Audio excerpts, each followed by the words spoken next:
Women's History Month and International Women's Day that we had, and a week ago. And my said the big notice is my granddaughter at 7 called me up to wish me happy International Women's Day. I think that's really something because in the U.S. a lot of people don't know, but I told her that women are always supposed to get flowers on International Women's Day, so she's all set for next year. That she and her mom should get flowers, and you all should get flowers too. They have big celebrations all over Europe on International Women's Day. But we are in a historic moment, is kind of the tone for this meeting.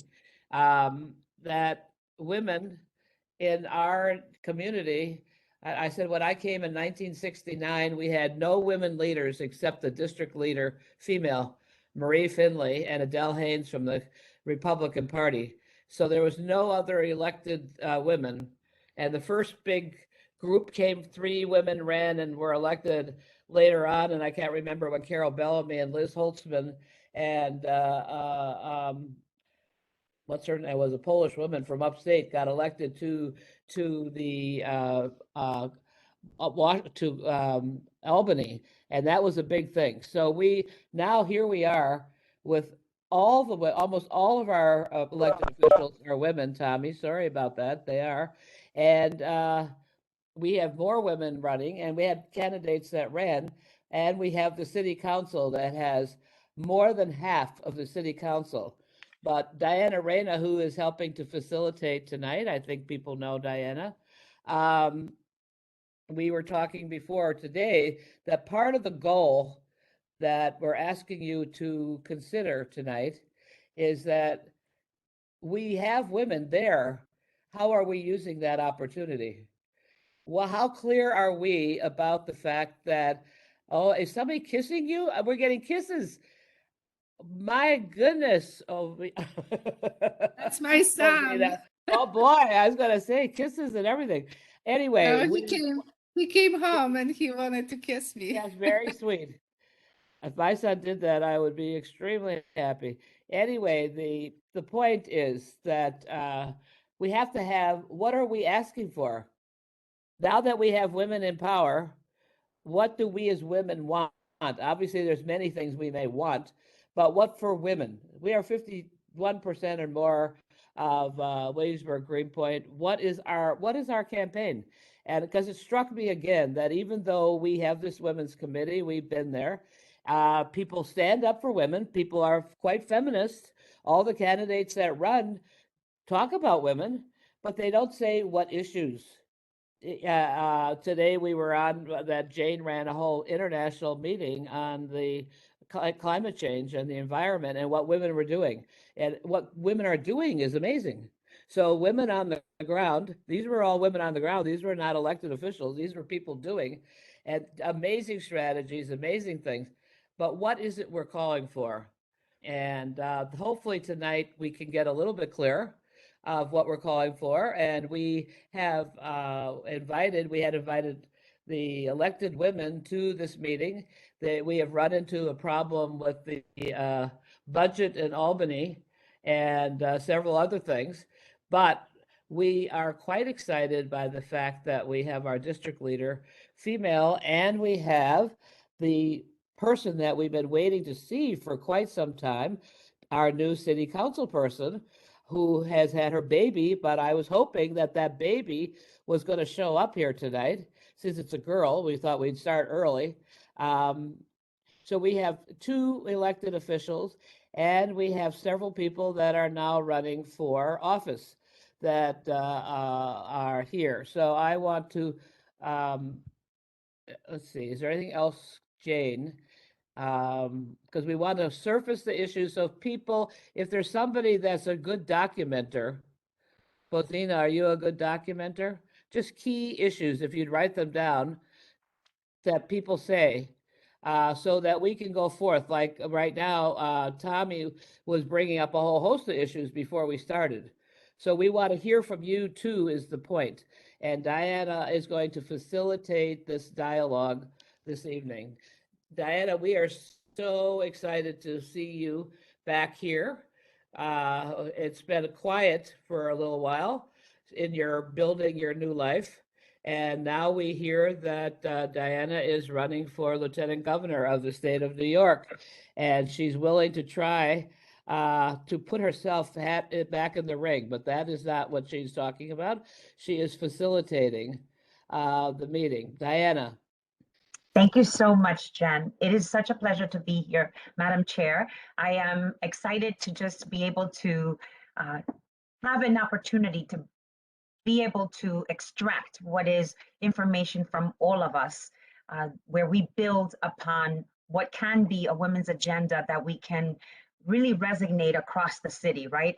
You, at this community board, you were avant-garde, right? No one else has had what would be a women's committee established, and for it to be a standing committee across every community board should be, my belief, the number one issue to start with, right? How do we mobilize what would be a community board, women's committee, standing committee across the city of New York? So let's give that some thought as we go around the room. I'd love to just have everyone just say your name and tell us, you know, how does it feel to be a woman, to celebrate women?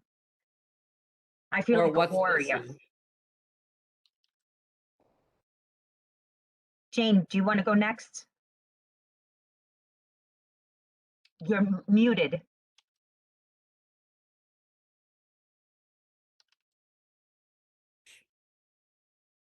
What happened? Sorry, I was looking in the wrong place.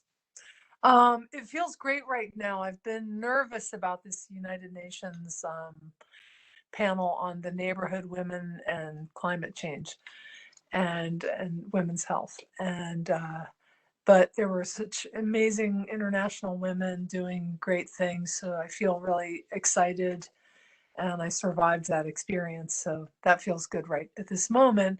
One thing that I think would be really neat that Jan had brought up before, this panel was through a UN commission called the Commission on the Status of Women. And they have events and they actually track how women are doing in various categories in various countries. And I think that's fascinating. And Jan said, maybe we should have one for the neighborhood. And I thought, wow, that's an interesting idea. We could get 100 women to, you know, interested in various categories. I mean, I'm just throwing that out. No, that's to great. make, kind of do a study and meet annually and report on specific, you know, how are women doing with childcare or environmentally or, you know, in workforce and different things. So I appreciate that.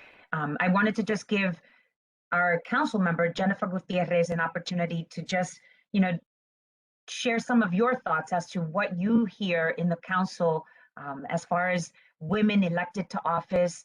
I participated in the 21 in 21 process, which was the entity that really reminded people when people come together to support a cause, that we can champion that cause. Not only did we get 21 women elected, but we got 30 women elected. And so that is a tremendous feat, one that people thought couldn't be done. So I want to just hear from Jennifer and just give her the mic. And if her mom has something to say, I deseo darle la oportunidad a la mamá de Jennifer que está oyendo.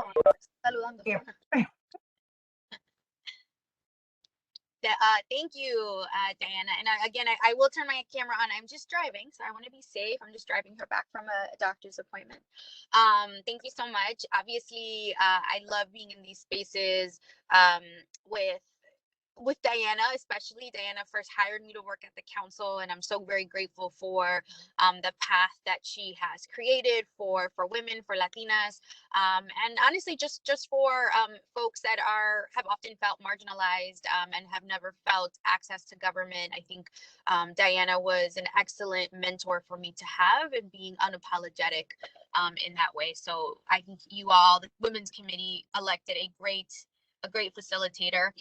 I think also, Jen, I want to highlight that in Latin America, International Women's Day is celebrated, and we do get flowers. It's not just Europe; it's actually everywhere, but it's everywhere but here, sadly.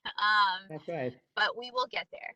And Diana, to your point, I think what it feels like to be a woman originally, I'm sitting here driving my mom from her doctor's appointment, and I'm thinking to myself, we are never ever just women, right? We are always kind of the intersections that we have to be conditioned to all the time. We become caregivers before we're ready to be caregivers. We become mothers. We become godmothers. We become advocates long before anyone can identify it, long before anyone gives us that title. So I think what it means to be a woman is oftentimes it means everything. It literally means everything. What we saw throughout the pandemic, women were keeping our communities running. They were saving our lives, running mutual aid distributions, food distributions. And so it really, in a metaphorical and very like real, literal way, means everything, because we are constantly keeping our communities going and running and thriving. And so it is huge responsibility, but that is how I feel about it. Do you want me to say more? I'm sorry, I don't want to like yap for too long. I want this to be a conversation, but let me know if there's anything else you want me to say. I can talk a little bit about council, but I'm certainly, I want to leave it open. What do you think, Anne? I just wanted to allow you the opportunity to talk about council as well. And I know that for many of you who may not know, the council has a women's caucus, right? I was the co-chair of the women's caucus. In 2001, in 2002, we established what was the women's caucus. And that is how we created a seat for women guaranteed on the budget negotiating team. So just to understand the level of what you are able to negotiate on behalf of women and the leveraging you can bring when you single out what is women's issues, being forefront and center at the table, making sure that it's elevated to the next level. Right. No, absolutely. So the Women's Caucus obviously has the largest membership that it has ever had, and we are very grateful for the women before us that came together and said we need a caucus. I do want to say that close to 20 years later, the caucus officially has a paid staff member finally, unlike so many of the other caucuses. And so it took a while, but I am very grateful for it, because it gives us all a space to, and it's bipartisan, right? But it gives us a space to prioritize and talk about what is the actual power of the council when it comes to policies and the budget. What do we care about, and how are we going to infuse those resources into our communities? I think the beautiful thing about this being such a unique time, and 21 and 21 obviously being a big part of that, has been that we've been able to come together even before we started office to really start thinking about what our demands are going to be.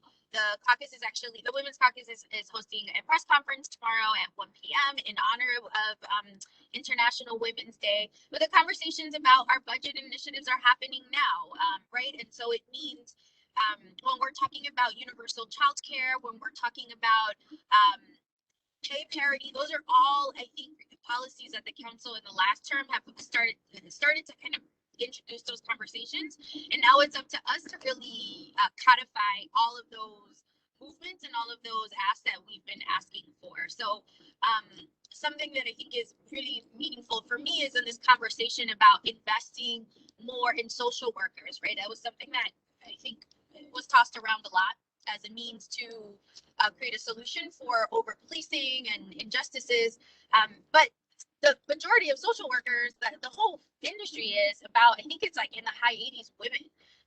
And so I felt that it was necessary that when we were talking about more social workers, because these are professionals, these are people that are equipped to handle, that provide the care that New Yorkers need, that we also talk about their pay parity, that we also talk about pathways for these women.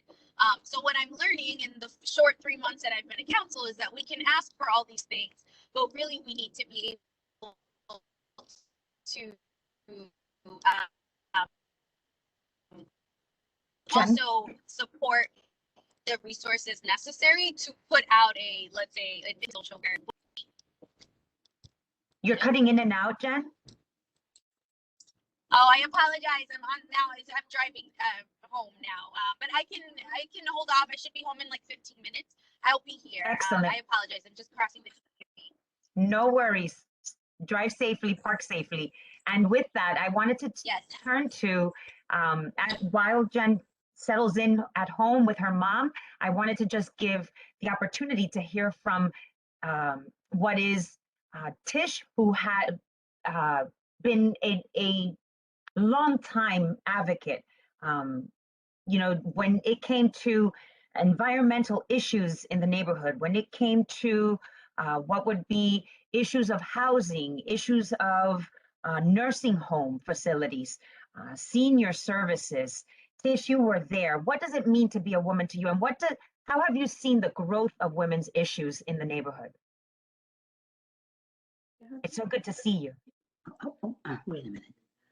Some of the issues in the neighborhood concerning women, right now, I'm very concerned about senior citizens. Because I don't know if there's enough in the neighborhood communication. The senior centers have been closed.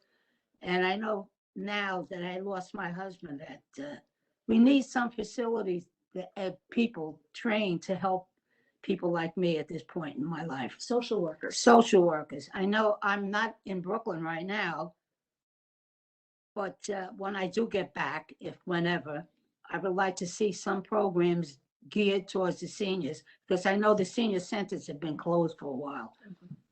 And with the mourning of my husband, I can understand how other people who have no daughters or sons to help them.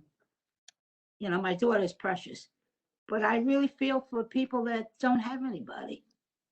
You know, how are they managing? Who's helping them? So that's my concern now. I'm concerned a lot more about senior citizens. So then with my husband around, we were fighting other issues as well with the Greenpoint Hospital, the positive housing and everything else. So how's it feel to be a woman? But now, how does it feel to be a senior citizen? She Senior said woman. citizen women. A woman. Well, I feel I'm still around. I'm still Alive. able to talk and give my opinions. I know Jan has been very good. She opened up that college program, and that started it all for me way back in the early 80s. You know, and I learned a lot from that program. I thank Jan all the time. The National Congress of Neighborhood Women then were very crucial for the seniors and everyone in the neighborhood. And it benefited me a lot. I know I got my college degree. Thank you, Jan, for running that program. And a lot of people don't really understand, but she's really a gem. For women, she's outstanding. And I always praise Jan. She's my friend, but she's got me involved in all of this stuff. I formed the Block Association early on, and that was all through that program that Jan ran. And my husband and I worked as a team, and we did all that we could for the neighborhood. And I'm glad that you did what you did for women, and I think men can also, at that time, were involved in the college program. So that's all that I can say right now. Tish, we love you. Well, Thank you. Thank you for Thank you loving for mom. everything. I'm still here. I'm still kicking. You're still kicking. And thank you for being here today, commemorating. You're a bridge, right? Everything that you've experienced in the past, we stand on your shoulders. And to be able to have the opportunity to share those stories from you and be able to be on the ground and hitting the pavement on issues such as Greenpoint Hospital. My husband was born in Greenpoint Hospital, and your fight was a real effort and journey. Today, we have Greenpoint Hospital being developed because of you. For seniors, for families, for services, and it really demonstrates the power of organizing and the power of being able to speak up as women. When women are well, community is well. And that is why it is important that we continue to drive this agenda of women's issues, because women are the caretaker, the primary caretaker of our households, our communities, our services. You know, there is nothing we don't get involved on that is not deserving of our time. And I want to just turn this now to a younger generation of leaders. Christina, a new district leader. Congratulations. Tell us how you're seeing what is women's issues most important to your generation, And how does it feel to be a woman elected to office? I started out as a district leader, and it's important that we see these stepping stones and see the door open behind us, right? Never close that door so that we're creating more female leadership within our community. Thank you, Diana. It's great to be here with you all. It's a nice and uplifting space and topic, and so I'm grateful for it. I think one thing that you just said, Diana, is something about the role that women often take on as being caregivers. And this is not only, to our parents, to our siblings, to our immediate loved ones, but I think it's something that resonates out into our communities as well. And we've seen it happen here in North Brooklyn, right? Women have been for a very long time pillars and leading in fights like the environmental justice fights, the fights for affordable housing, the fights for affordable childcare. And I think it's been a very powerful movement, and I think it's spaces like these that can kind of serve as an opportunity to regenerate and regroup and gain wisdom from one another and think about how we are going to not only take care of and be caretakers for those around us, but also of ourselves, right? Because we can only do that work if we are caretakers of ourselves. And so one of the things that I am particularly looking forward to is seeing all the women in the city council in particular get to work. I think women like Jen did an amazing job making sure that they got elected, making sure that we have equitable, equal representation in government. And now the work is really going to happen with bringing those lived experiences to office and making sure that we have a society that is aware of the needs of women of all people, and really making sure that we have kind of human-centered government moving forward. So that's how I feel. I feel kind of expectant and exciting of what is to come in local government with women at the helm. Thank you, Christina. And have you given thought as to what you want to champion as far as a woman's issue right now? Right now, I think a lot of it is going to come down to affordable childcare. As a district leader, we have a large role in democratic participation. So I will say on that front, just making sure that we continue to get women out to the polls, to get everyone out to the polls is something that I have a direct impact on. But that being said, I think something that is, more of a legislative push on the city, the state, is really affordable childcare, because I think that, that is such a focal point for our younger generations, but also women who are currently in office, working, going to school, whatever it is, that's really a critical thing that we need to take care of. Christina, that's an excellent point. And I want to just say the last public development that took place was for childcare was on South 2nd. That was a development that I supported, that I funded to make sure that we had a publicly owned facility for daycare services.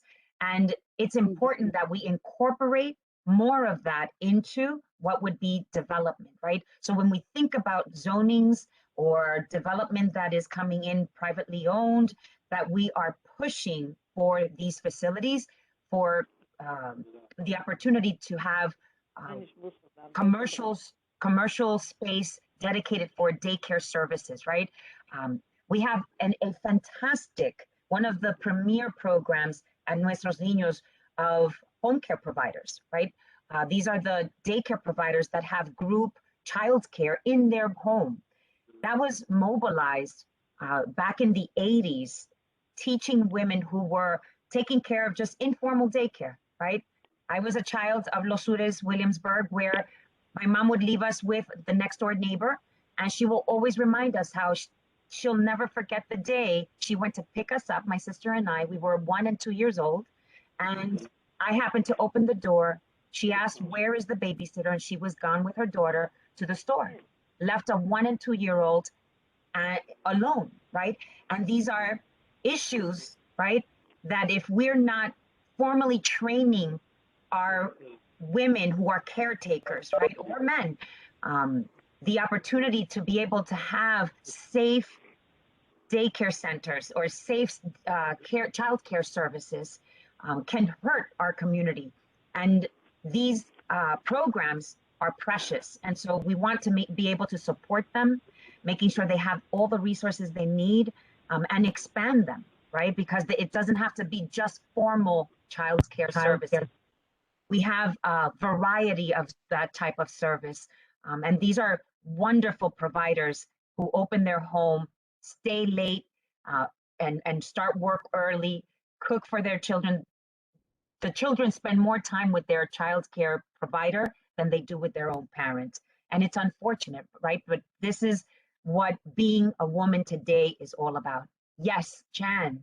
Yeah, I'm just going to add in here is that as I've been hearing women now, because one of my first big projects was to do Small World Child Care Center, which was a big battle, by the way, because the neighborhood was so suspicious that we were going to build this daycare center in the middle of Italian Williamsburg, and they couldn't believe something was for them, so they were sure it was for somebody else and not them. So it was a big battle, went on for years, that we had special hearings and everything down at the Board of Estimate. But the point is, women are all complaining that we don't have enough affordable childcare.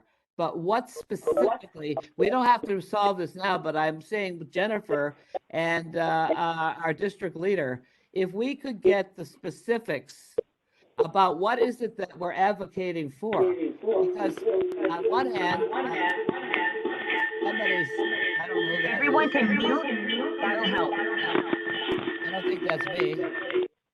No. Anyway, it may be Hanny still trying to get on. The point is, the mayor, of course, created this whole early childhood program, right? And oftentimes they're having trouble filling those slots. So getting it specific about what this need is, and I'm sure some of you know, that would help us get our agenda clear of what we're really asking for. It's like affordable housing. I said, if I hear the word I'm sorry, I'm going to say the sacred cow. If I hear the word affordable housing one more time, I think I'm going to kill a whole lot of people, because nobody knows what that means. Nobody believes we're getting it.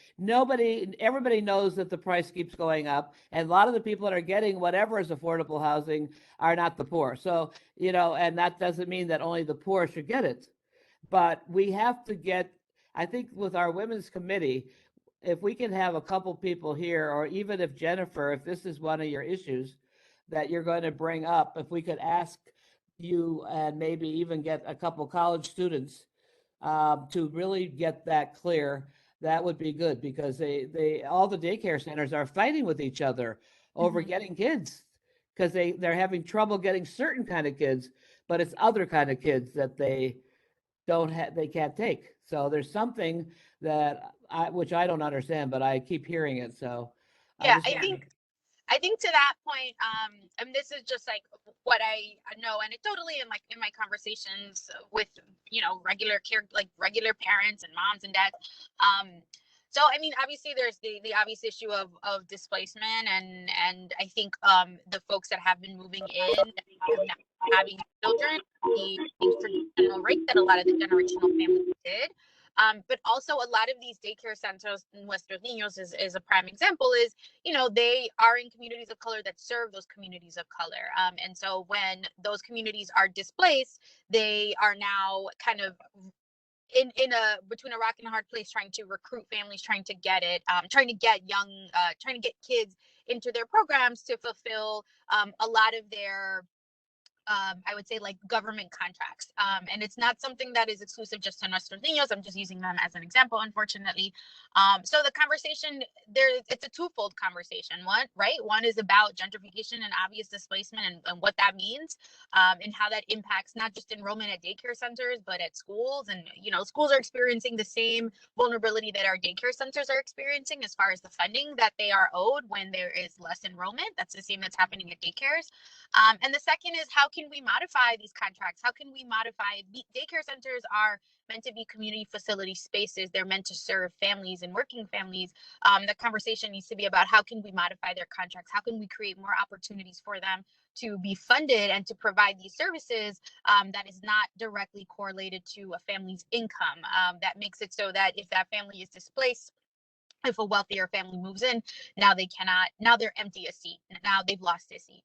So it's not, there's not like one single answer, I don't think, but in my conversations with the providers, with the centers, and just with families in the neighborhood, it seems to be twofold. And something that the council can do, I think, is looking at the way that it administers their local contracts, but something that we can do at every level of government is doing that as well. Because our community is very much changing. Gentrifying neighborhoods are being impacted in this way across the city. And we really need to look at how we are basing the resources that we dole out to these centers in gentrifying neighborhoods, because they're struggling. And we cannot just sit here and allow for a Small World or Nuestros Niños to endure under enrollment to the point of closure, because they are intended for community space. And these are the spaces and facilities that we should be protecting. Can you hold hearings down at the city council on this topic?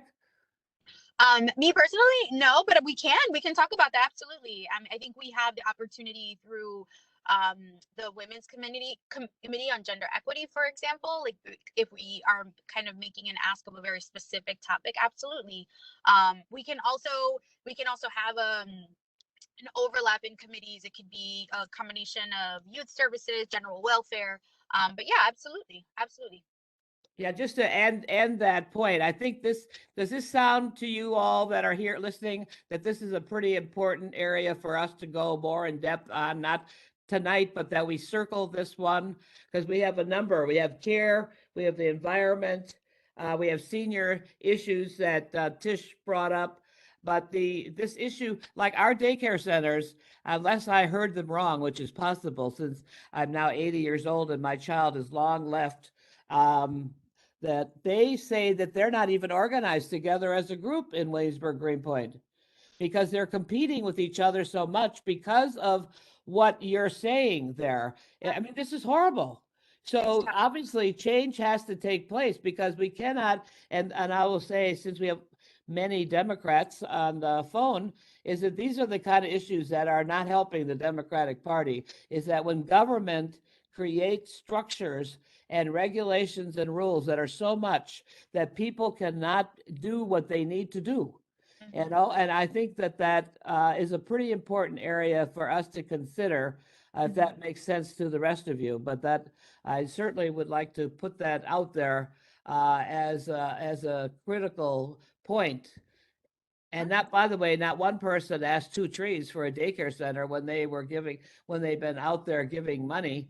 And I think that it's worthwhile for our committee, some of the people, to meet with 2 trees and talk about some of these issues, because the private sector is going to be a place that's going to put out a lot of money, and they're taking an awful lot from our neighborhood. So we have to look at where money comes from, but certainly the private sector is one, if we are very specific about what we require. If we're not specific, we can really run into trouble. And Jane tried to start our meeting by saying we have to have a way of being specific and putting out our issues, but also monitoring what's happening. Because what we don't do is nobody monitors what is really working and not working, and particularly not in our not-for-profit organizations. And you've heard me bringing that up. Since I've started many of them, I now understand pretty clearly what's working and what's not working in a lot of places. But we're just as political, that we condemn people that get elected into office.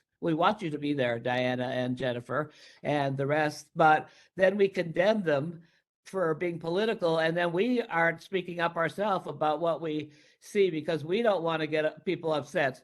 I think we all got yelled at by Rabbi Niederman at the last community board meeting, because he was upset that the CDCs were being picked on. But they have most of the money, and we have to say that they do have most of the money. And do we get anything to say about that money? Maybe the senior centers get very little money.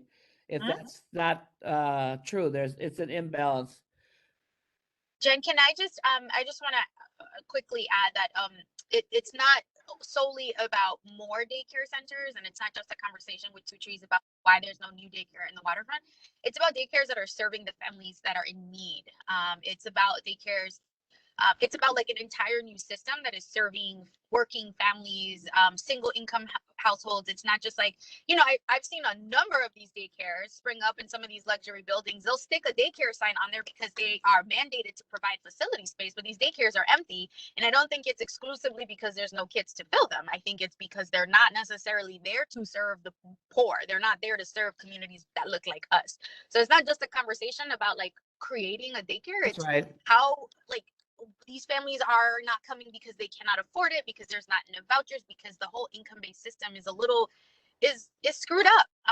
And so families are falling through the cracks. Families are having to make do, are having to sacrifice rent to be able to afford a babysitter as opposed to a childcare or a daycare center, because it's just not serving them in the way that they need to be served. So I think a bigger project could be really surveying parents in our existing daycare centers to see like kind of how they got there, and kind of to these new parents, like what are some of the things that would be helpful to them. But sticking a new daycare center in a new shiny building is not necessarily the solution, is what I'm saying, because it historically has not been serving. I can walk into a daycare and I know all of those kids, they're, that belong to families, are a part of families that are not necessarily families that like in the South Side that necessarily needed it, right?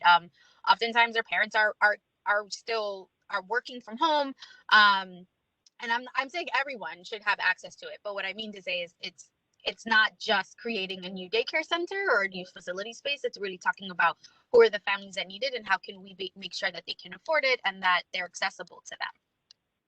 Yeah, I was gonna say what you also have here, Diana. I know I said, so daycare is moving top. We have several people in the room, and you don't know everybody that's here, but Deborah and Heather are here, and Jane, who've been working on violence too, because that was our latest shock. And I think it's a shock to me, but maybe not a shock to anybody else, that here we have women talking about violence against women. Laura, you're part of that too, talking about it, but we don't have a really funded, organized group of people working on the issue. Everything that's being done almost has to be ad hoc, right? Am I right? You might want to say something about all that. Yes, I do want to say quite a bit. For those who don't know me, my name is Deborah Spira, and I am a longtime resident of Greenpoint and a victims advocate with Wyckoff Hospital and occasionally at Woodhull. One of the things that I would certainly want to see supported from my electeds and this group to work on is a formal policy of the Women's Issues Committee against violence, any violence towards women, and what that means, and our guidelines on how to address it when we see it. That's one. Two, I would love to see a piece of legislation, and I've done a lot of work on this, on an actual survivor's Bill of Rights. What are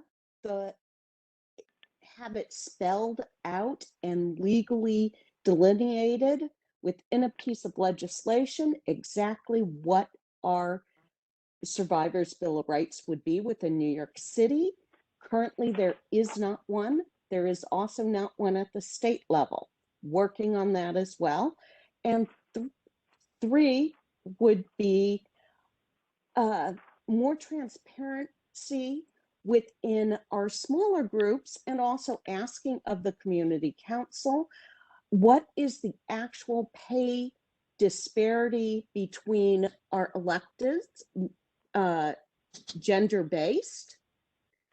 Is everyone really being paid on an equal compensation level?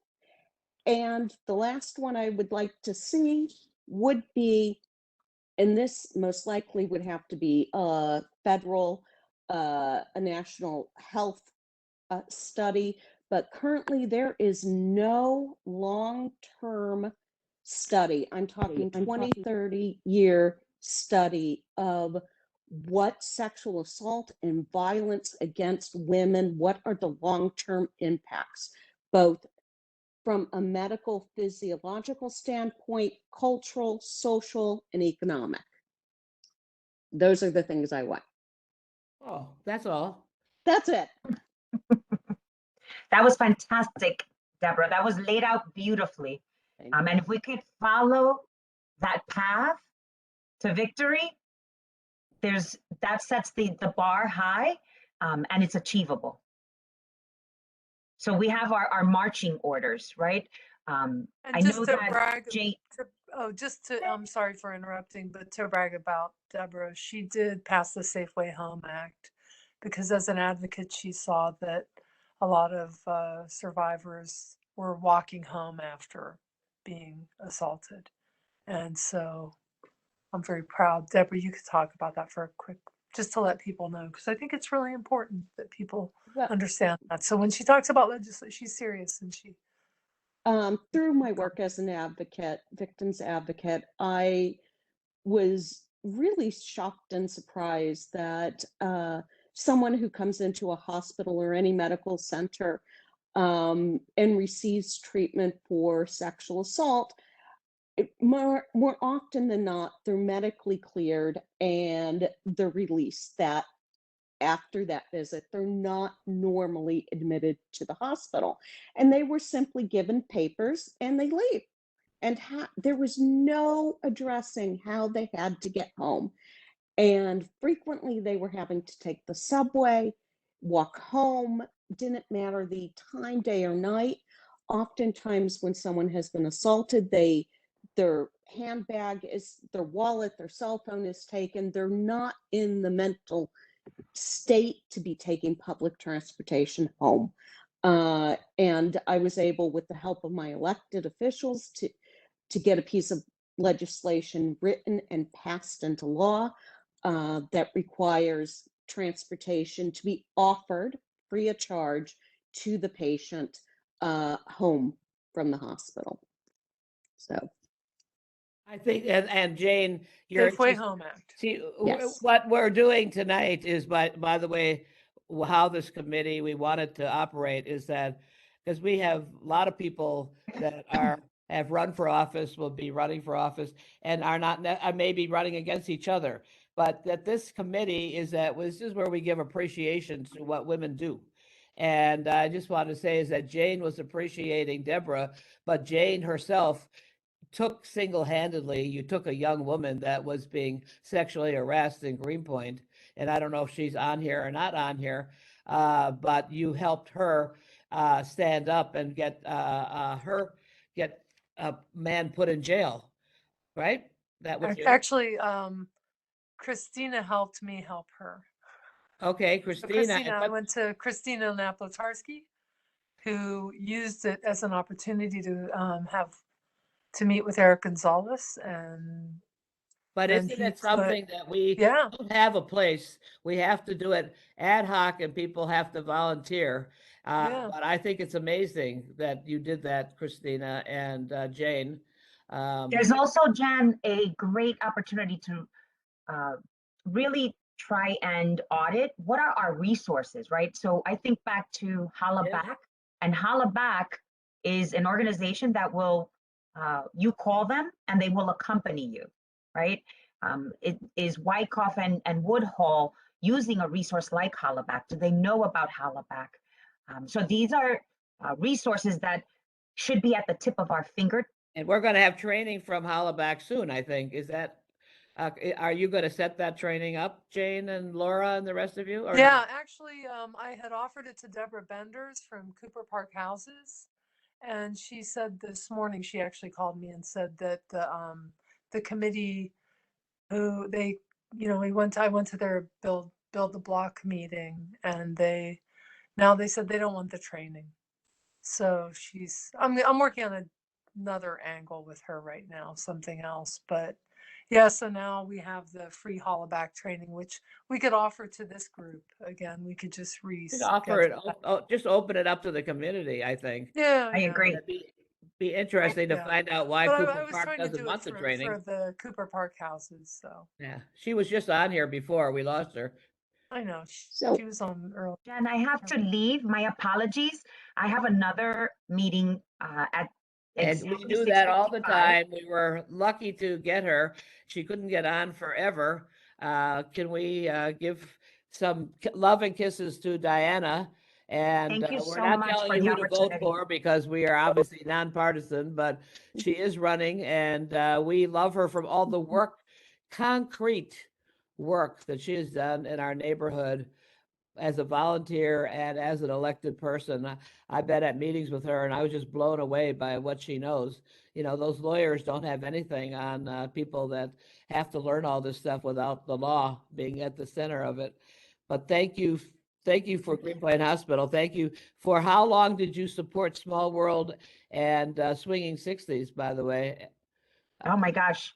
She used her regular budget to keep running these groups, and these are not Latin groups, by the way. You know, when people talk about ethnicity and class and all that, she supported the senior center and the daycare center for years using her money, and then Antonio did. So and that made a difference because people began to look across their ethnic divides and ethnic lines, and we care about that in this committee. We believe in diversity.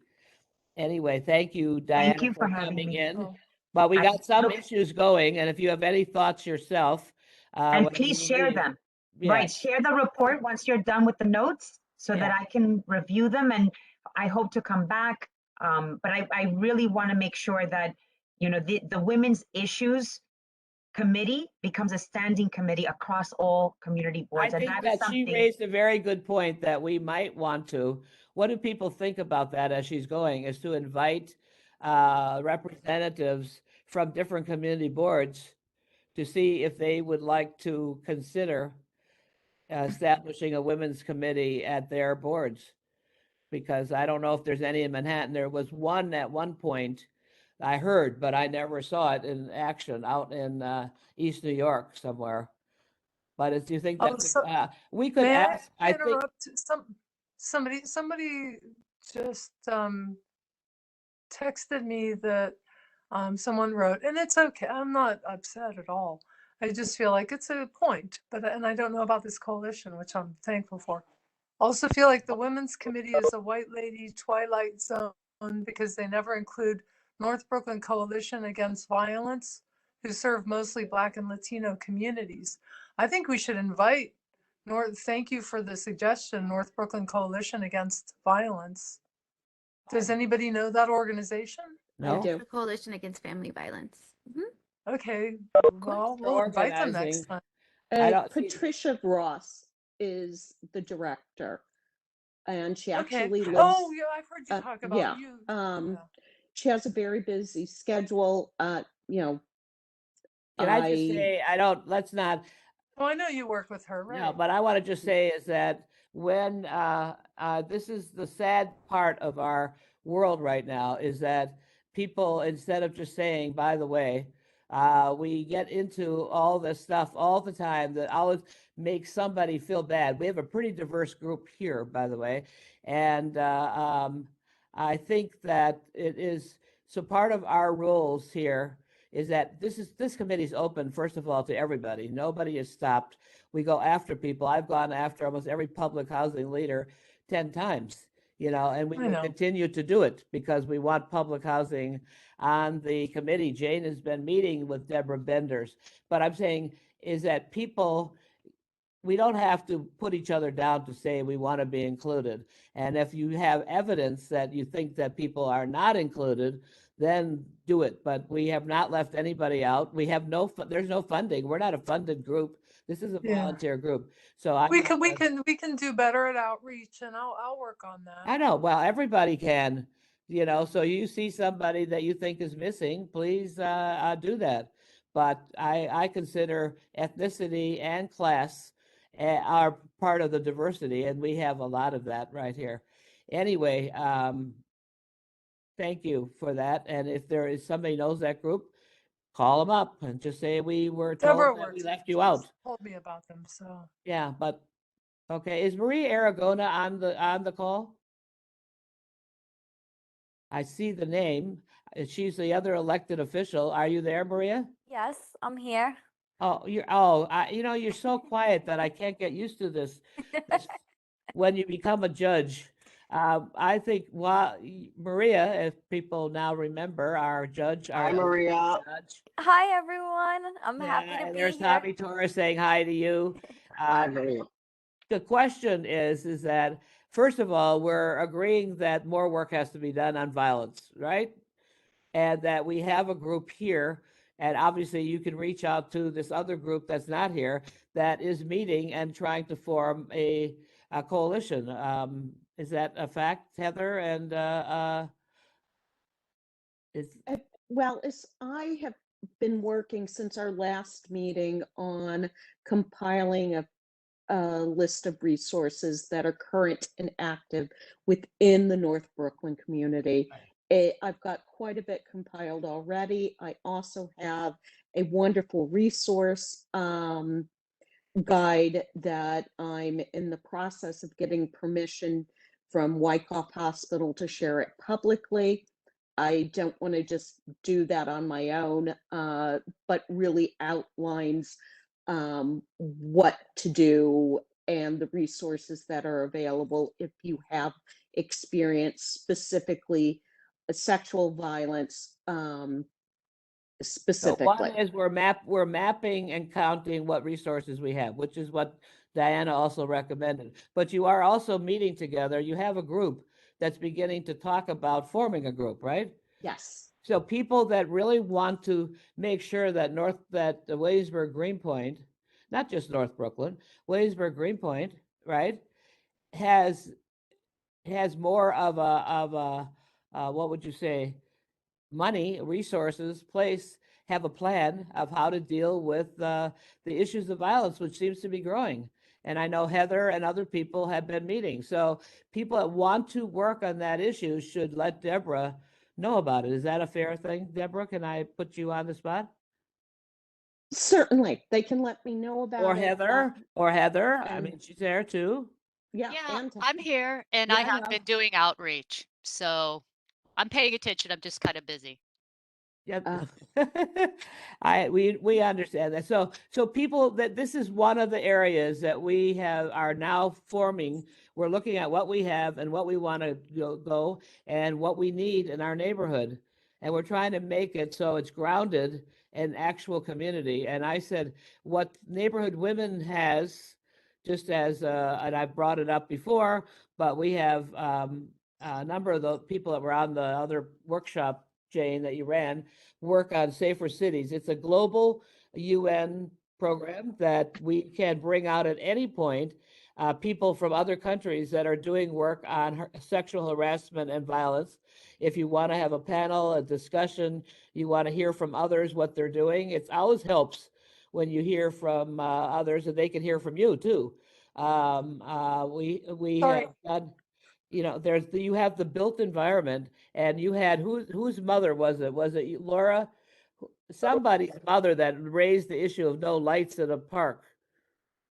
Whose mother came to one parks meeting and laid out that one huge part of that park had no. It was Erica Matichek and her mother.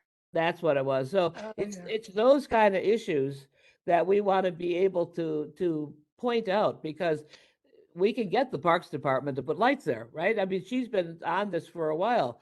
So we need to know those kind of things where a light or a street change or areas can be, the built environment can be changed. That long underground walk between 6th Avenue and 7th or whatever it is, where you feel like you're walking forever and it's scary. Not so scary now because they have all these little things in the subway. So we can do that too. What are the areas that you want to have done? And we can have panels on that. But Maria, we jumped right on you. What are the issues you're hearing as a judge? Are any women's issues coming up? And I'm presiding in the youth part, so I don't see specific women's issues because there's actually a separate part which is for domestic violence. We have two parts in the criminal court, two DV parts specific to domestic violence. a lot of those issues do come up in those parts. I've sat in occasionally in those parts, but they have specialized judges in those parts. They also have a combined IDV part where there are issues with domestic violence that are presided by one judge for, let's say, a matrimonial action, a family court case, and a criminal court case, or 2 out of 3, so that the parties don't have to go to multiple judges and miss multiple days of work and have inconsistent results, and one judge would preside over all of that. But what I Okay. do see in the youth part with young women, and I think just, well, just in general though, overall with young people, is there's a lot of petty larceny, and it's very sad because there's a lot of, you can clearly see people that are stealing to basically satisfy their personal needs, stealing, items for toothpaste, deodorant, and it's sad because they probably don't know or don't know how to access the resources of to get things for free. Uh, and if we could do more outreach in those areas, I think it would possibly be helpful. Thank you. And that, Tommy, that goes right to your point you were bringing up before, and you got a judge here. She may be able to answer. I mean, you are quite concerned with what you're seeing with young people, right, Tommy? Yes, Jan. Good evening, everyone. Great to see so many faces I haven't seen in a while. But Jan, thank you for the invitation. I was talking to Jan at the beginning of the meeting regarding the effects of marijuana on our youth. With everything that we see with marijuana becoming legal, marijuana use is going to be at an increase on with adults, but it's already an increase with children and young teenagers. And there's a smoke shop that I got a picture of myself. You can see right there, a smoke shop just a few feet away from Grand Street campus where they are selling weed. I had a kid have an episode, a K2 episode, just this week when he's passing out, and we got to get an ambulance. Just some of the effects of we're seeing more marijuana in our community, and now how do we keep it away from our youth?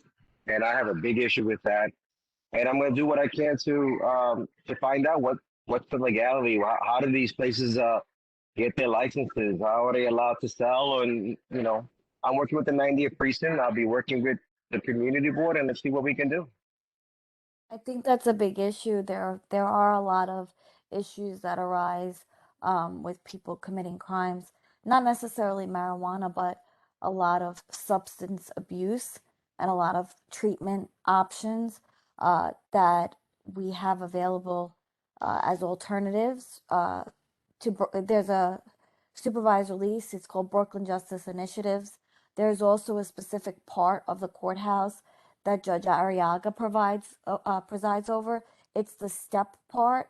It's specific to people with substance abuse issues, and I think that, Tommy, that's something that you may even want to bring up with the state legislatures as they start to regulate the marijuana industry, where they could sell. They're talking about all these types of restrictions and applying for licenses, and that's possibly something that the state level legislatures can even, assist with, the city and the state. But I think really more the state is regulating it as opposed to the city directly. But I think you're correct in saying we have to do something to protect our youth. Can I just clarify? I just want to Well, we're clarify. glad I'm to not see you advocating your one way or the picture. other. But the sale of K2, which is synthetic drug, is illegal. Marijuana is not. And so it's I just want to make sure that we're talking about it very differently, because obviously we've been criminalizing marijuana for a long time. And the whole essence of starting to in a way legalize it has been to not just like turn around our economy, but also to decriminalize the sale of marijuana. And so I think it's just two separate conversations. I understand what you're trying to say about substance abuse and the impact that it has on our community, starting from our youth, but I just want to separate it. K2 is illegal for sale. It is synthetic. It is a crime to produce it. And it has deeply and disproportionately impacted Black and Brown community members, as opposed to marijuana, which is on its way to becoming legalized. And so I just want to separate it because it's not the same thing.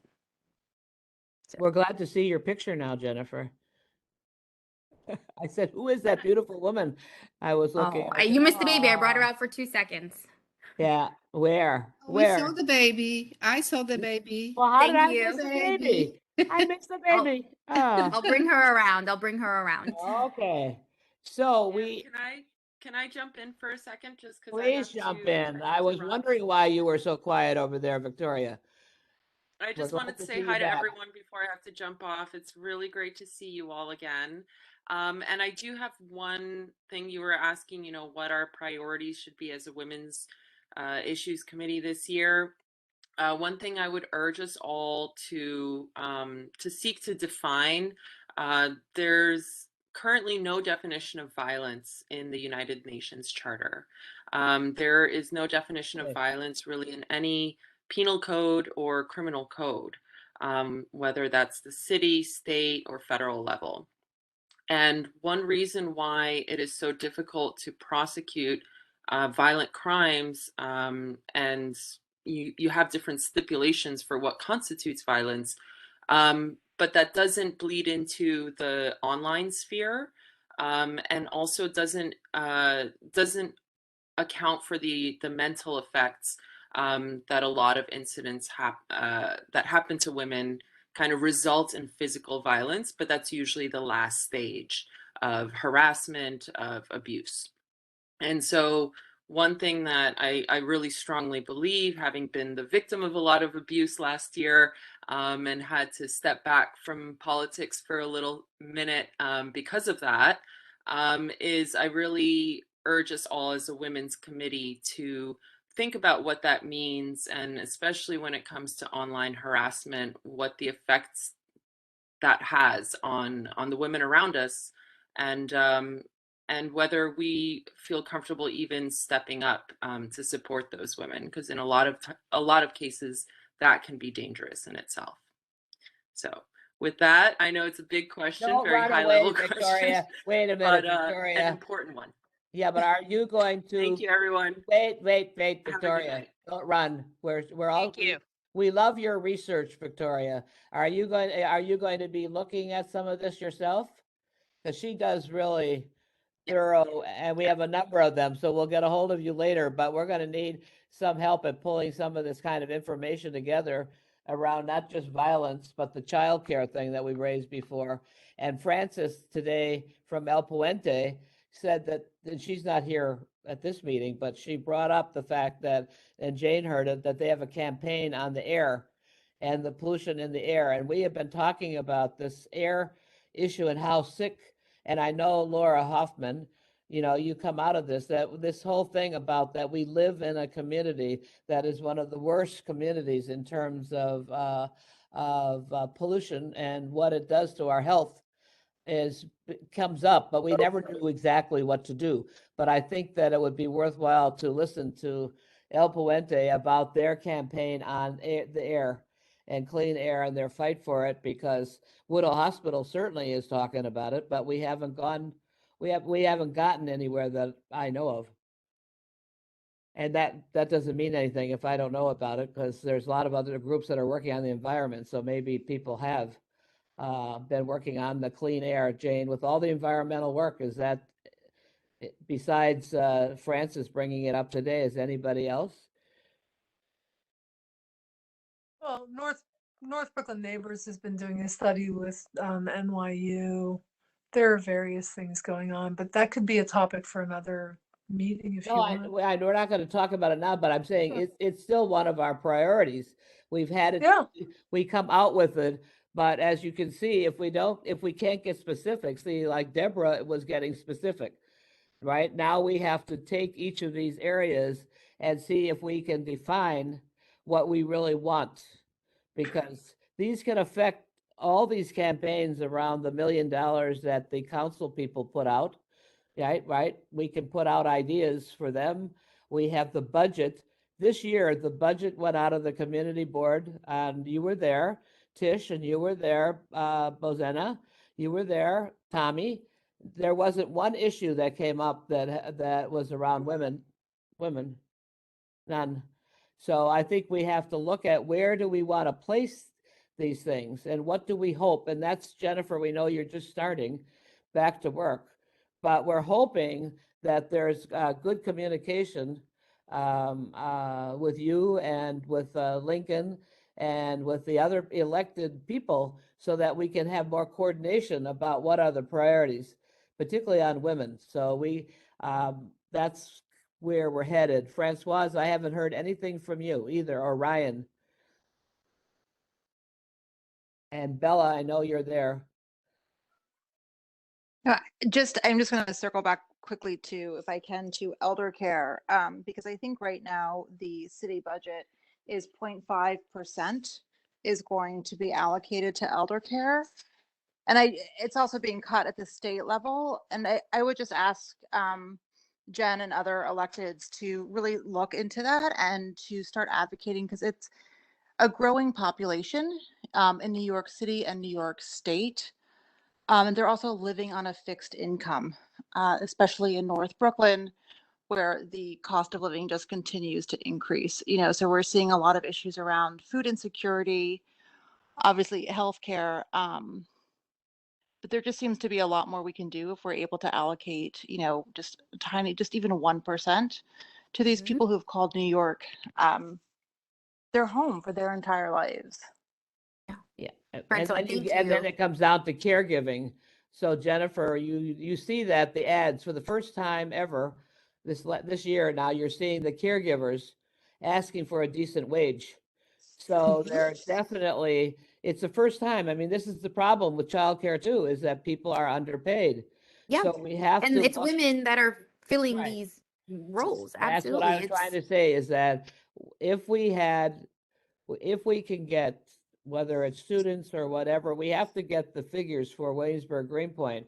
What are women being paid? What are the jobs? Who's got the money over here? Because it's certainly not getting to any of the women I know. You may know some. I mean, obviously some of the women on the waterfront, maybe, but they could help too. So, Francois, thank you for bringing that up.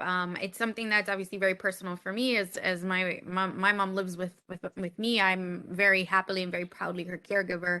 A lot of it is by choice, but I feel like if that wasn't the case, she would be in a dire situation. And so many of our seniors don't have that. So it's something that's really important. We've got a great chair in Crystal Hudson.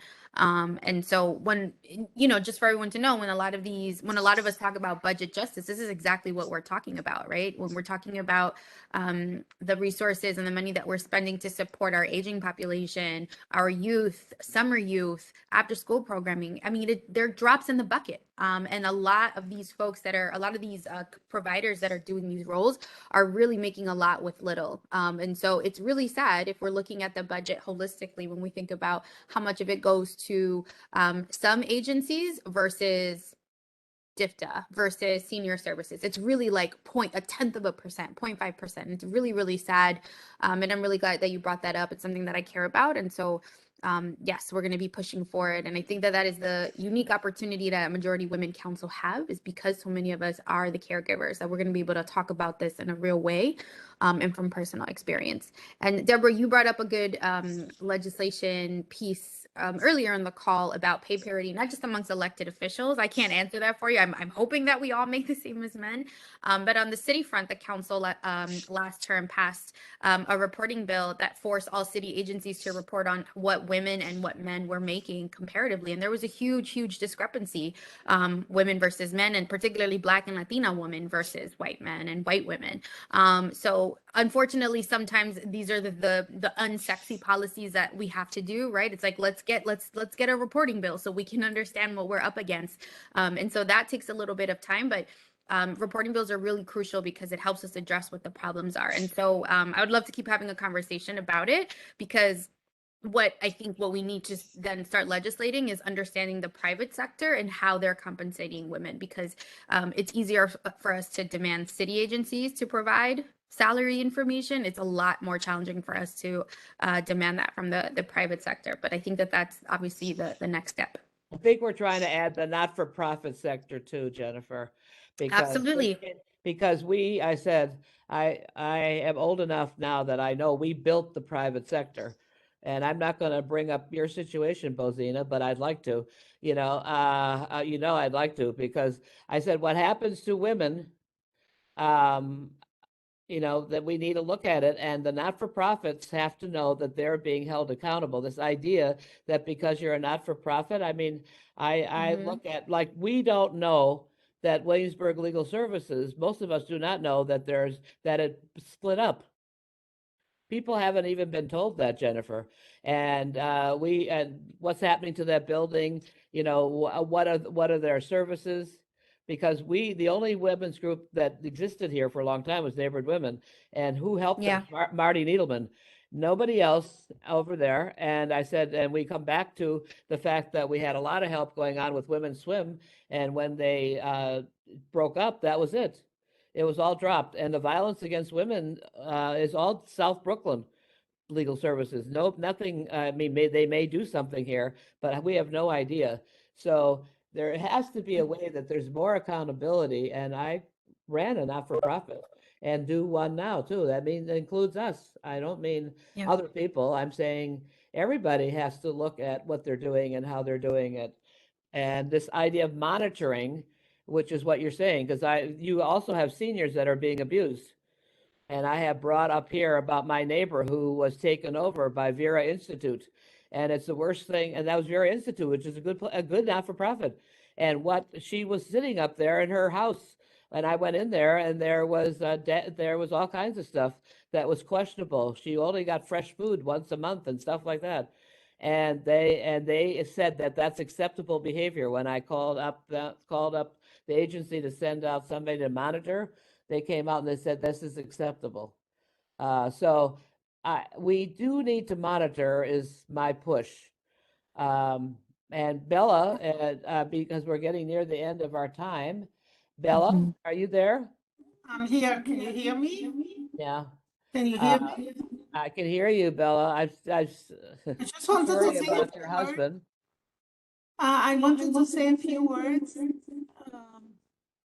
That Henny is in contact. She got a pleasant surprise phone call from the parks department, and they are willing to come forward and give some more hours.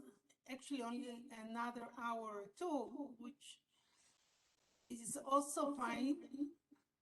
So Jennifer, that's a good one for you to know. Your favorite issue, the women's swim. She said the Parks Department is opening up to give more hours. It may be just a few hours, but there seems to be an opening, and Lincoln says he would support them.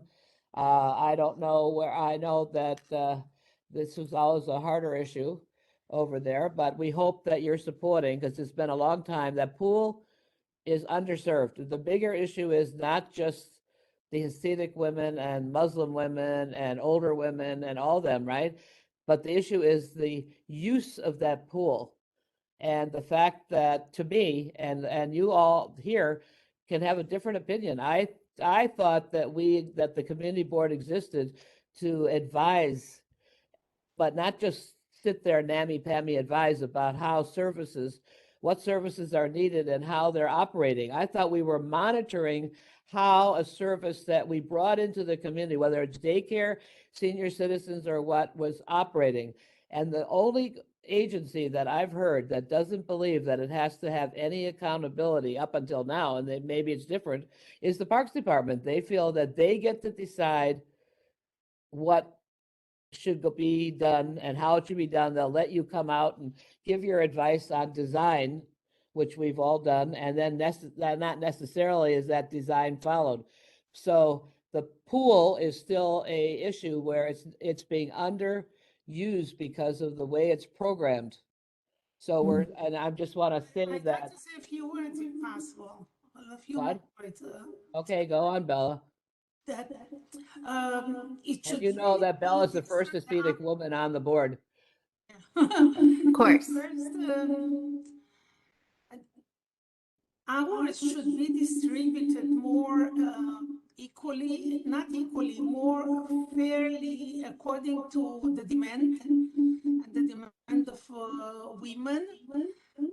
Ironically, we had over 100 women. We used to have about 120 women coming up for one session, and then they wouldn't budge anything. And at once, because of Corona, the pool was shut off completely. So things, I don't know how to call it, but now that we're coming back from Corona, it would be nice if we can get another 2-3 hours. Bella, we can't hear you. I heard her. I heard her. Bella. Echoes. Yeah, but I could hear it. And I'm happy to support. I think in my time at Antonio's office, I hope that I communicated that this was something that I wanted to support. We were just up against the Parks Department, allegedly the Human Rights Commission, and an administration that kind of wanted to wash their hands of this. I think it's a new opportunity to organize around this, and I'm open to it. I'm supportive of it. And let's set some time aside. Let's set some time aside so that we can re-strategize. But I think you're right. I think the bigger argument is essentially like a misuse of funds, right? If the Parks Department is not doing everything it can to optimize the use of the space and get more community members there, then we're failing. And so this is a really good example of a community-driven solution to that problem, and I'm happy to support. I don't think it'll be easy, but I'm happy to support and work with Lincoln and work with you all to move this over. I do have to hop off. I'm really sorry. But I was with y'all for a little bit. It won't take more than a minute. They are willing to give another hour on Monday. So it would be like 2 hours Monday and 2 hours Wednesday. However, nothing on Friday, which would be very necessary. And the Sunday hours where mothers, grandmothers, and grandchildren came together, they cannot open because the lifeguards would not open the pool on Sunday.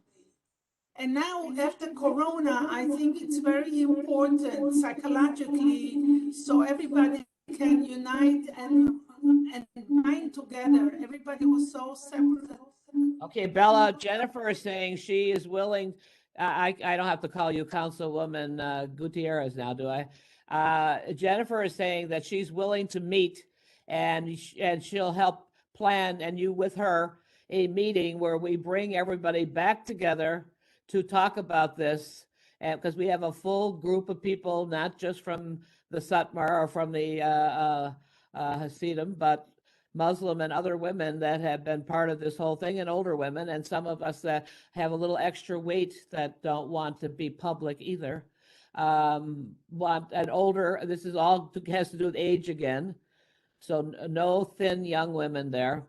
But we said we would have a meeting soon. What would you say, within the next week or two, Jennifer?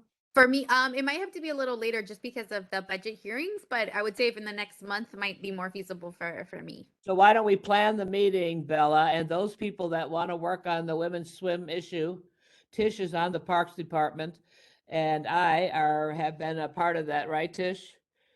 Right. Yeah. Actually, in 4 weeks from now would be like 3 weeks from now would be a much better timing because our holiday. Jennifer, oh, there's the baby. Wait, Bella, you're not important anymore. There's a baby. Oh, anyway, Oh, congratulations Bella's upon important. your everybody. We know all these my politicians goodness. now. Jennifer and What's her name? Her name is Hazel. Everybody Hazel? went up higher Really? now. adorable baby. Yeah. Okay, so Bella, we'll talk after we finish the meeting and get back Okay, to, thanks for she's saying listening that and Jennifer, she wants you to consider earlier, there's a reason, but we'll tell Yes. you about that later. 3 weeks, she's saying. Yes, not Okay, later. I mean, good. I'll try. It's just, yeah, it's just because Right, all the no, hearings but have there's a been- reason of why it's strategic, so that's what she said. Laura wants to say Thank you all something for to you, listening. I Jennifer. appreciate I, it. I just don't want to miss the opportunity while you're talking about the Parks Department to bring Right. up a situation with the ladies' room in Barge Park. So, for those of you who don't know, many years ago, my husband and I used to run softball tournaments, and at one point, the park house was closed down, and the girls didn't have the opportunity to play in the tournament because of the closed up park house. So that was actually what triggered us to fight for the Barge Park bathroom, which we finally got about a decade ago. But now more and more we see that the park house is just closed up on weekends. They seem to pay more attention to when the workers are around, working on the new developments and stuff. So we made a 311 complaint. And Jan, I think just the Parks Department seeing your name on the CC'd on the email was enough to get a little action. So they've been better about it.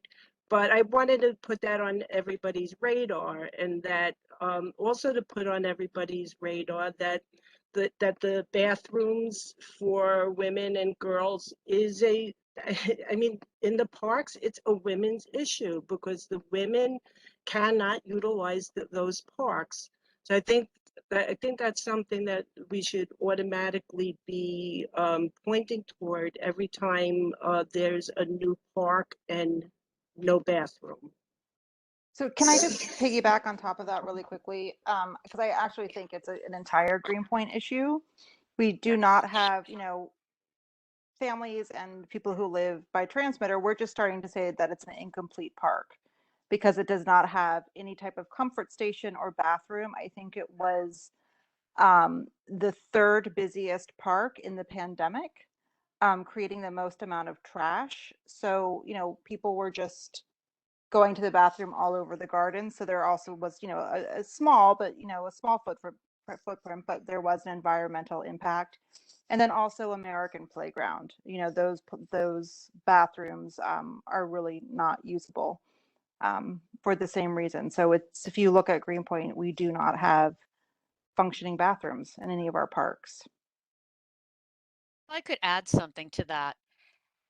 When you don't provide facilities, the assumption generally is that somebody has money to spend nearby to use their facilities. So it's obviously a discrimination point against women with children and caregivers, but also people who don't have the money to outlay, say, at Pauly G's or one of these other establishments.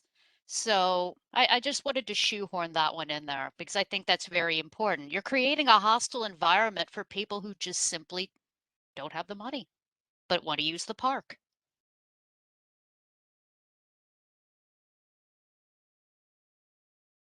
Jan, you're on mute. Jan, you're on mute. I get very excited when things are concrete. This is concrete. We could go with a whole bunch of stuff today. Now we never heard from Ryan and Lisa. Do you have anything that you want to add to today's roundtable discussion? Hey, this is Ryan. Sorry, my video's wonky today. It's all right. We just missed your voice.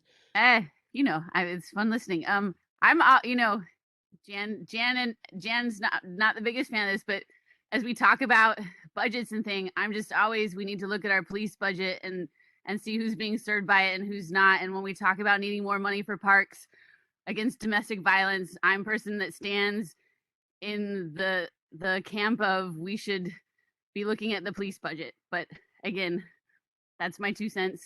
And thank you, Jen. It's been really cool. I Councilman am not Gutierrez opposed. I listening am not opposed to listening you to looking speak. at the police budget. Okay. Anyway, I yeah. think everybody should look at everybody's budget. And I'm saying, and I added the not-for-profit, so mine is more controversial probably than yours. So we can compete. Truth. But we should look at it. It's like the Parks Department. We want to know what they're using the money for, because there was a lot of people working all the time. Bella and Hanny reported about all these people working when nothing was going on at all. They were just there. Now, that doesn't mean they're not there for security. Things we don't see, they could be there for, but we do have to have monitoring people. And I'm just saying, when you walk by any park, look at what's going on. There's been a huge amount of problems going on, and we have to say something. I mean, Mary works out here full time. So we are talking about a parks meeting follow-up, and we got very good issues about the ladies' room and the bathrooms for women, and where and when, though. Not now, you don't have to say it here, but it would be which places don't have bathrooms. You're saying we should always be looking when the budget comes up for a park, because we don't. We just, and we don't look at what equipment is there for older people. Right? I mean, we don't. So I'm saying is that, and that Bozina and I think we're missing Marie tonight, but Tish is to look on the aging side. People need, we need more exercise than everybody else. So, and there's really good playground equipment. There's equipment for older people that could go up in parks. They keep doing the same things from what I can see. And we're not getting into modern equipment, except down by the Brooklyn Bridge over there. They have some really nice equipment along the waterfront down there. So look at other people's parks and then compare our parks to what you see. It's an interesting thing to do. Jan, I had a comment. Yes, Tommy. Hi, you're just talking about exercise. I just want to let everyone know I'm once again helping to run the local Little League out of Sternberg Park. Oh, good. We have Francis Sternberg. Francis, yes, Francis. Sternberg, Francis.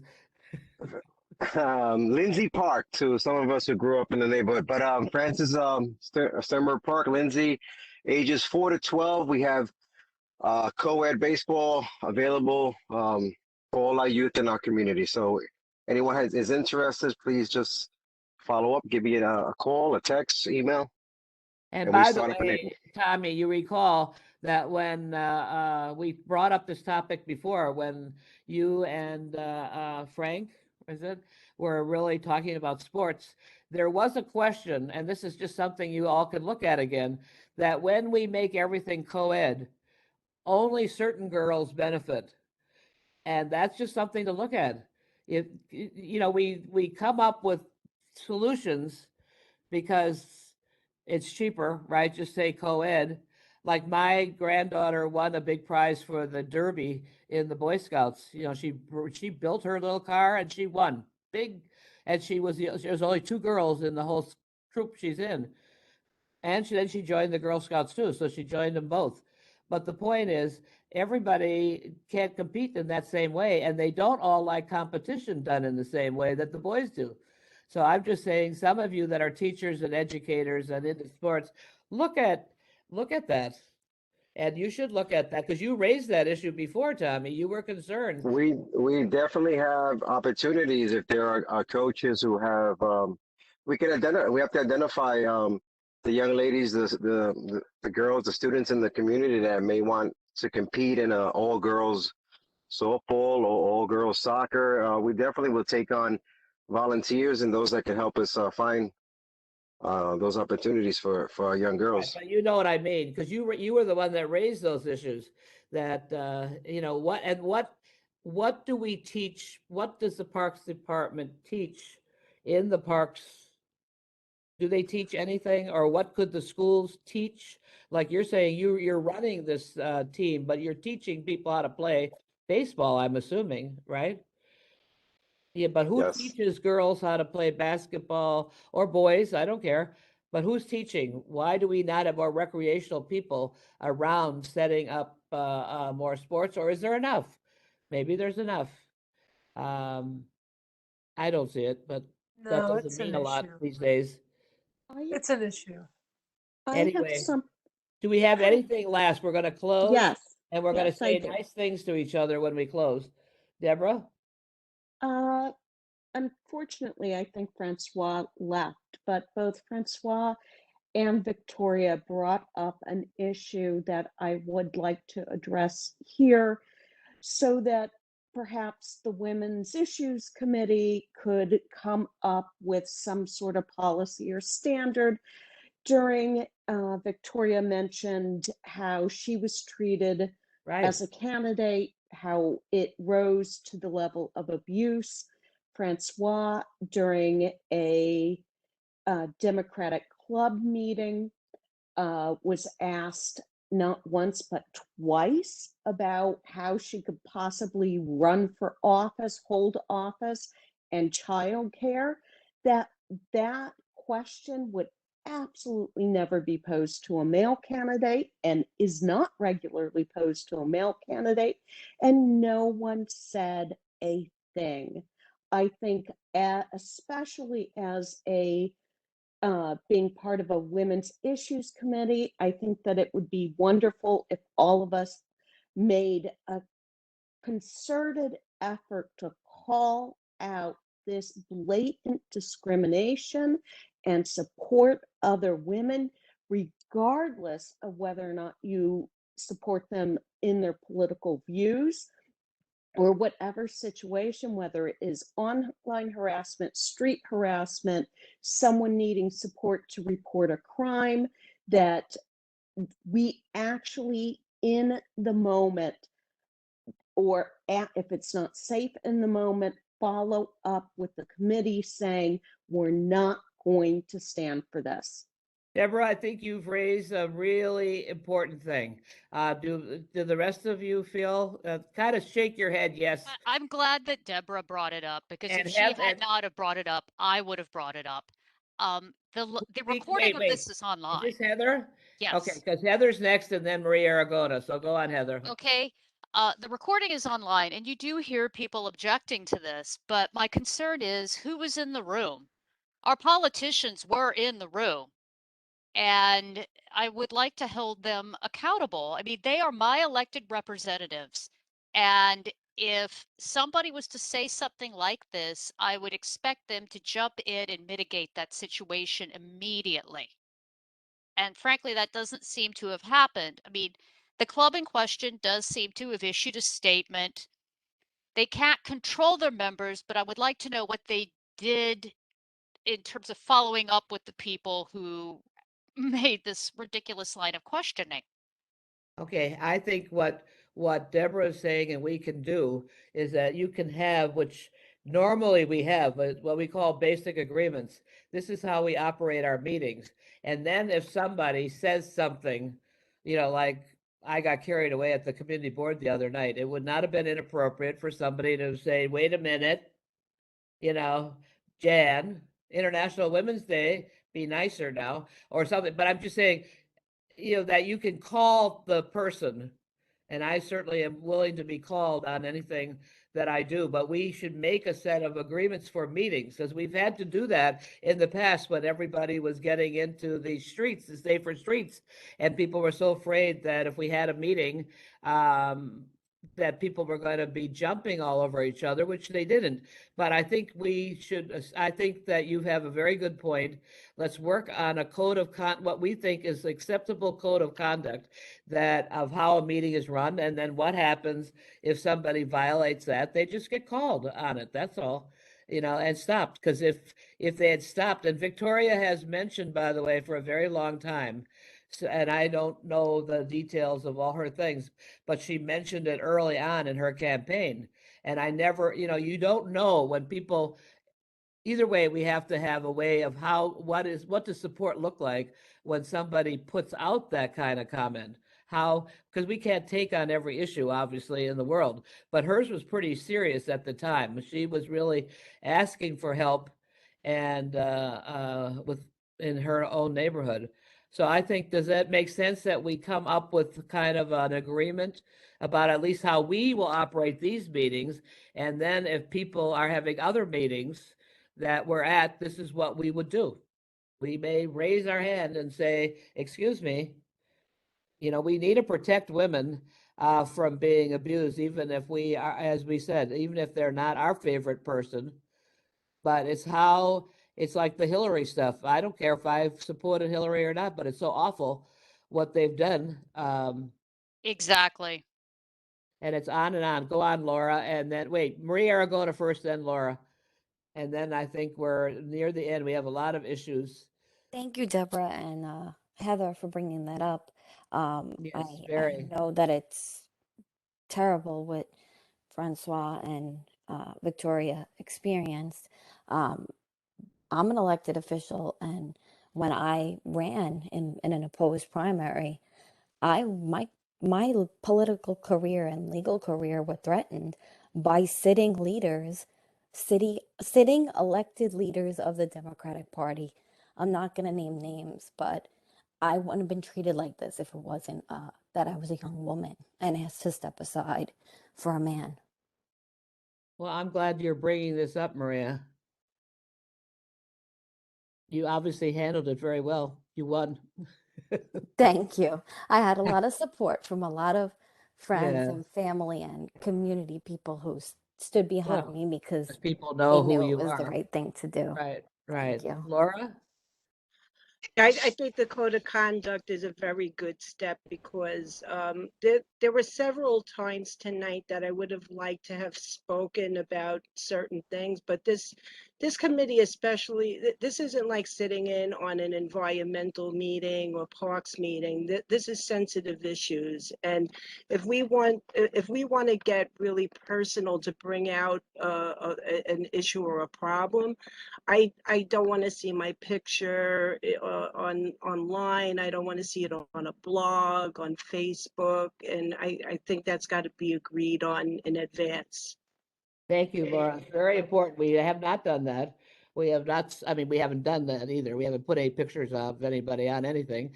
But the point is, that's a very good point that people have a right. Like, I don't know. I looked up here today to see, is this thing being taped?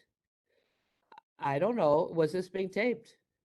This meeting? All our meetings are taped and they're all posted on YouTube tomorrow morning. Okay, I so. saw it being taped, yes. Okay, I didn't see, I'm used to Zoom where it says that it's being taped. So we will from now on, Laura, mention to people that things are being taped. If people say something on the taped meeting and they don't want it to go out, Jerry, what can they do? Nothing? Don't say it. Don't say it. Okay. Can I bring up one thing? I think We that may have to have some private meetings, Laura, but go on.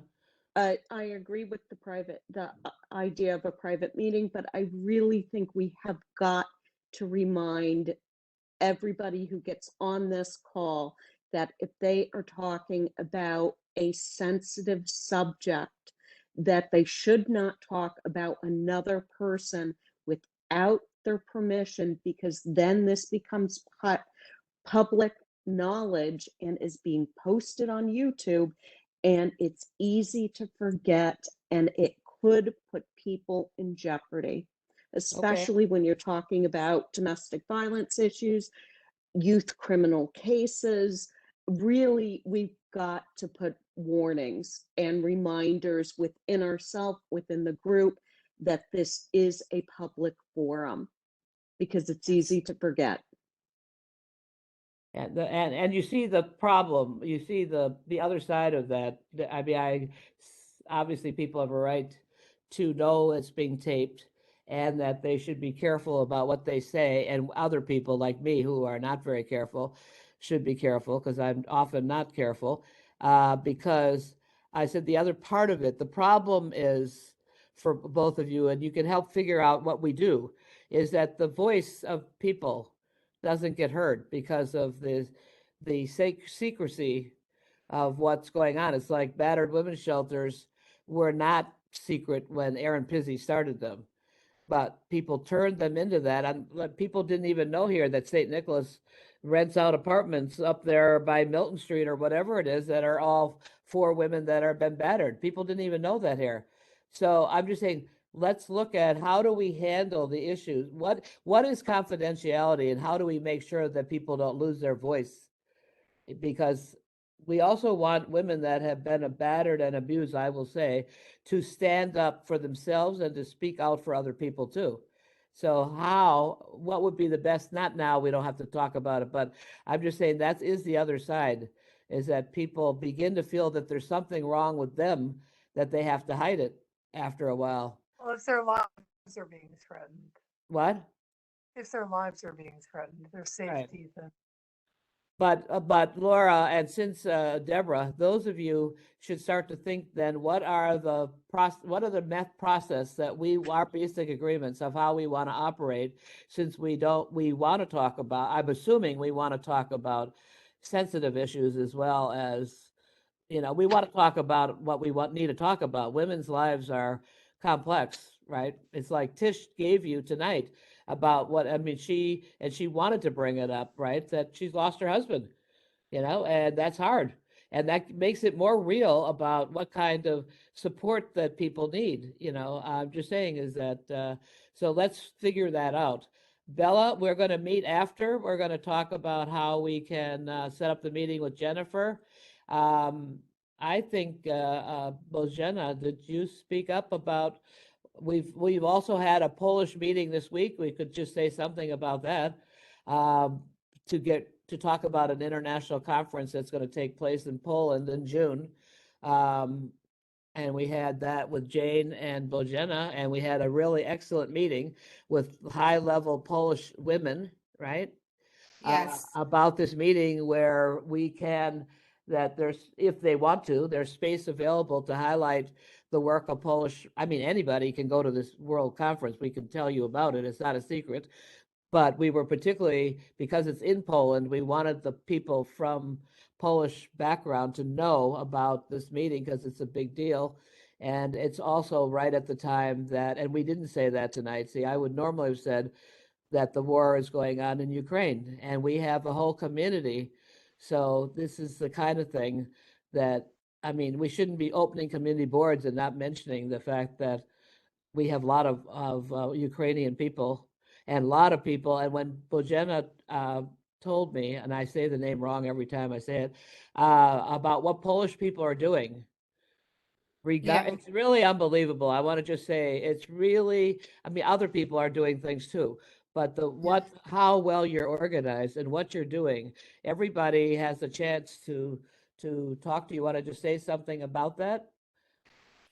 Well, you all know, you are fully informed from news media, but the stories that you actually get from your personal contacts, the people that you know, the family members and the friends, these are the real stories, because you know that this is the fact. And one of my friends in Poland, he took 47 people, and he take care of them. He had 2 apartments for sale. He took them out of the market, and he dedicated those apartments for the refugees.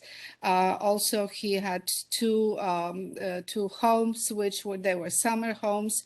There are refugees there, and they're getting service from, he's wealthy, so he can afford it, but he didn't have to do it, but he is doing it.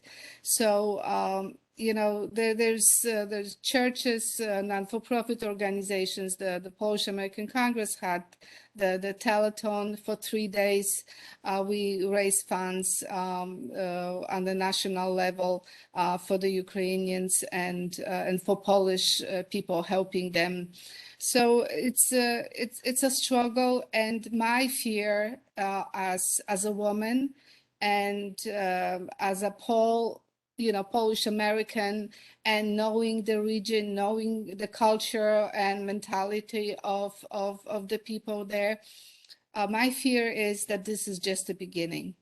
It's going to get worse, and it's going to be more devastated, because those families, those people, they're going to be displaced for a long time.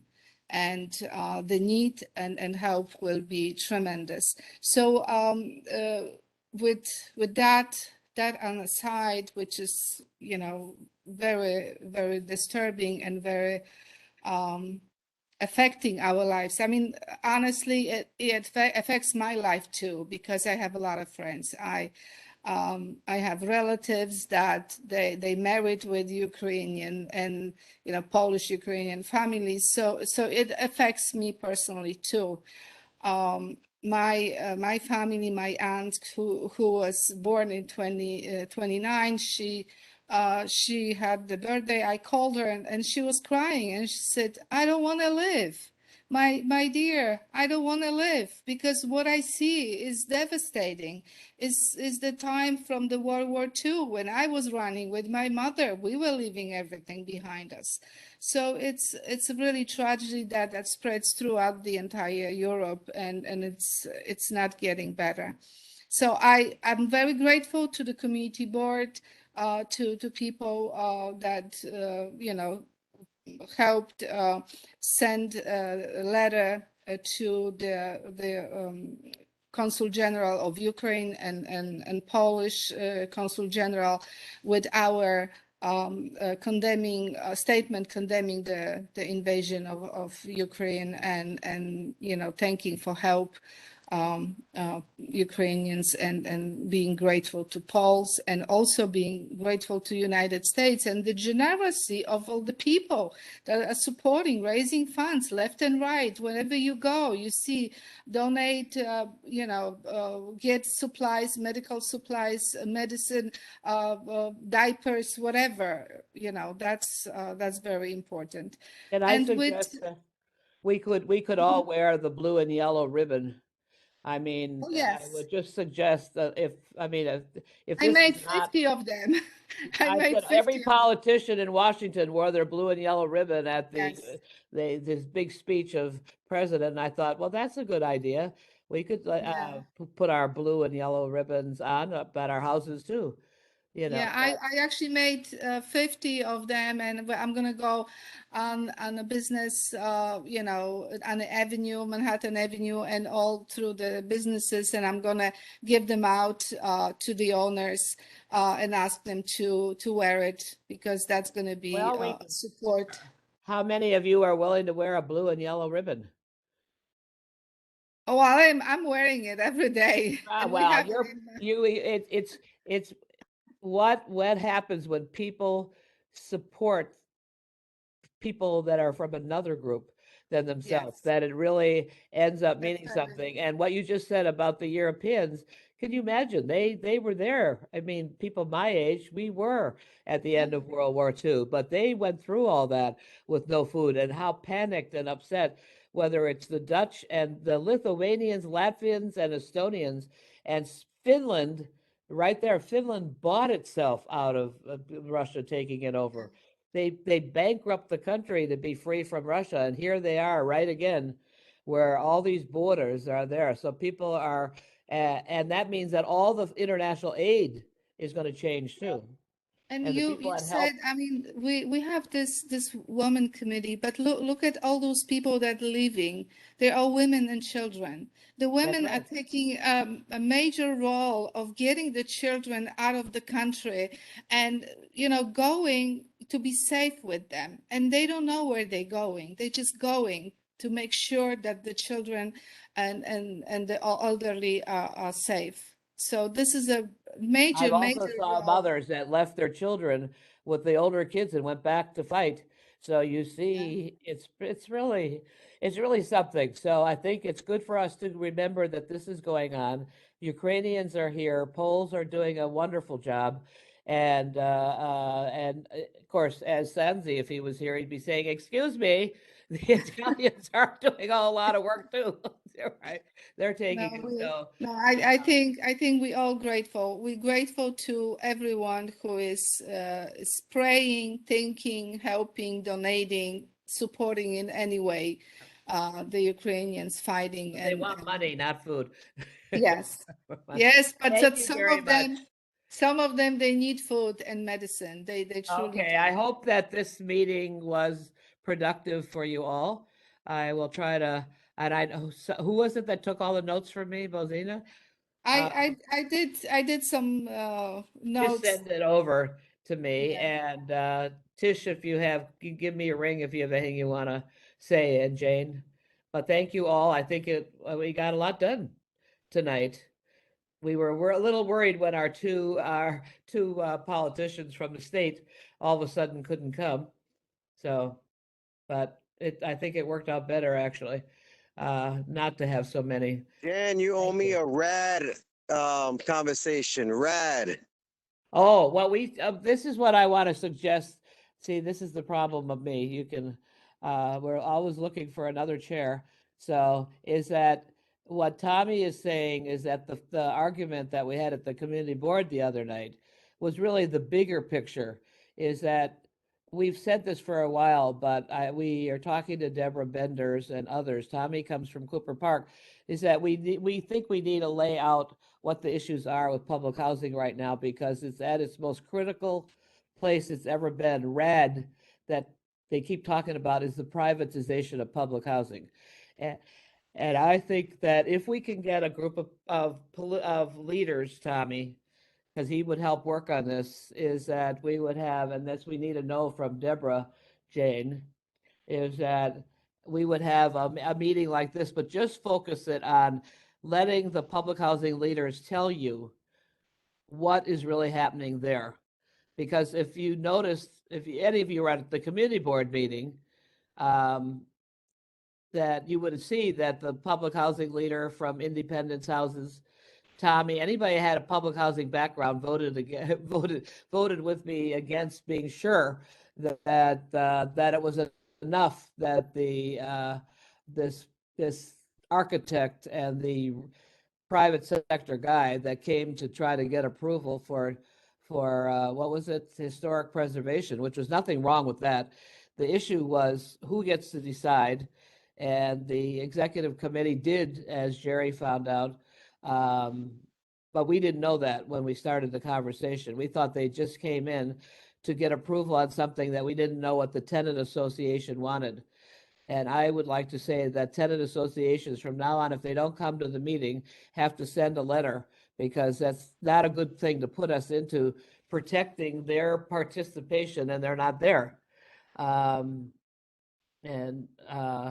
But we would like to have our own meeting with the housing committee on this issue, so we understand it, because it's not going to go away. It's going to keep coming up as another difficult and not good thing.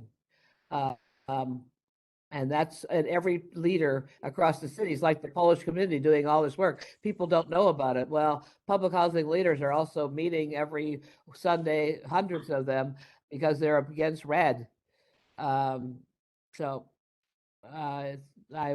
going to go ahead on that, and those of you that are interested, but I think it's worthwhile to understand this is the last big piece of poor people's housing, is public housing. It's not affordable housing. It's poor people's housing. So that's it. Once it's gone, it will be gone. Thank Because you, government Jan. doesn't. Okay, so you have to call me, so we'll follow up on that. Thank you all for being so feisty and right there. Johnny on the spot. Good night, everybody. Good night, Bella. You have to get me too. Bye. Good night, everyone. Bye.